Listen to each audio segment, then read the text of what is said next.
V-ați imaginat vreodată cum ar fi să beți apă minerală carbogazoasă direct din izvor? Turiștii care ajung în țara Dornelor, pe lângă peisajele de vis și aerul curat al zonei, au parte de această experiență de neuitat.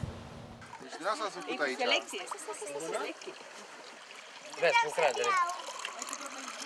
Ia și bia, tată.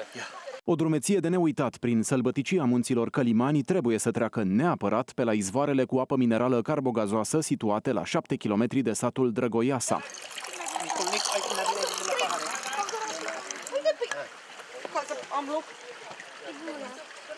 Apă minerală carbogazoasă.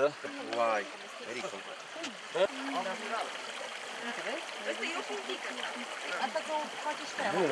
Apa care țâșnește din pământ este captată într-un ciubăr de lemn. Localnicii dezvăluie cu bucurie locul minunat despre care se spune că îi încarcă cu energie petrecătorii dornici de noi descoperiri de vacanță. Este o apă foarte curată, o apă pură și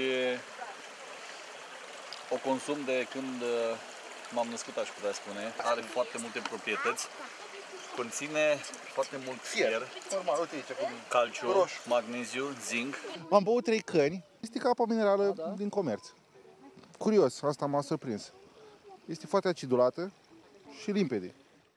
Gustoasă. Turiștii pot face apoi o adevărată cură de sănătate pe vârful muntelui, la o fermă de vaci. Orășenii veniți aici cu familiile în concediu au ocazia să vadă cum este viața simplă a răzeșilor din ținutul Dornelor.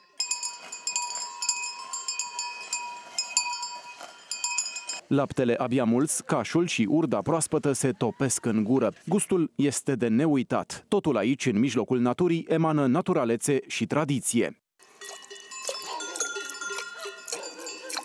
Ia uite, strecurăm laptele ca să le dăm la copii câte o cană de lapte. Cum e? Proaspăt, cald, foarte bun. Gust de lapte, cum ar trebui să fie, nu ca la magazin.